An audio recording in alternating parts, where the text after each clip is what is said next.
2023-2021 ato sa pinakaunang adlaw alang sa serye sa gipahigayong Spes 2021 Community Activity ug Salary Distribution ngadto sa duha ka dakbayan og 23 ka lungsod ning lalawigan.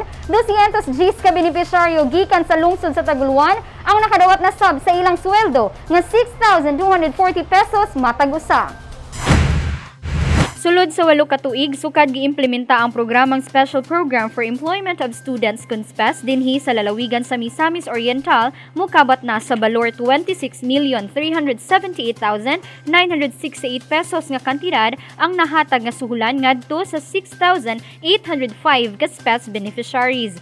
Kini gipanguluhan sa Public Employment Service Office Misor ubos ni Peso Head Mr. Jiro Mundo, Assistant Head Ms. Zoro Babelwa Birabe ug ni Overall Provincial Spes Coordinator Ms. Joanna Marie Pacana.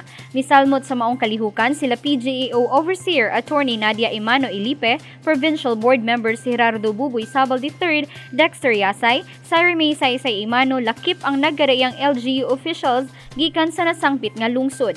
Gani samot gikadasig sa tanang benepisyaryo dihang mihatag sa tag sa nila ka mensahe isip inspirasyon sa tanang estudyante.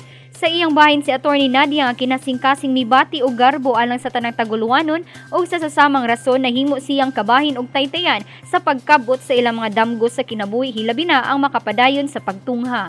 Ang katuyuan nga matabangan, dili lang kamo apil ang inyong pamilya nga makatabang sa mga ginagmay nga gastuhon ninyo sa inyong pag-eskwela, sa inyong tuition, sa inyong kinahanglan sa pag-eskwela o apil sa inyong mga allowance.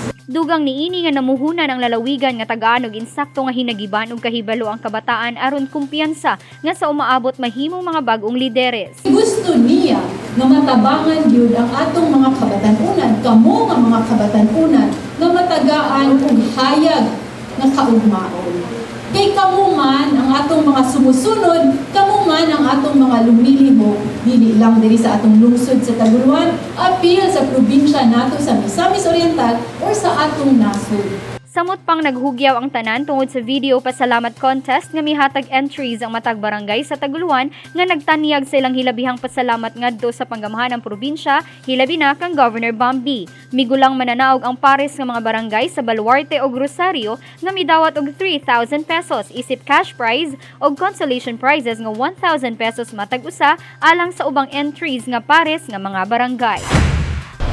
Ning haduol nga pagtapos sa termino ni Governor Bambi sulod sa dulan siyam ka tuig sa pangatungdanan ang haligi sa edukasyon ang usa sa iyang gitagaan og himbug-aton nga tataw sa tanan ng daghang kalampusan nga naabtan sa maniining pagpadayon sa SPES program nga misentro sa mga oportunidad ngadto na sa pagbaton og trabaho.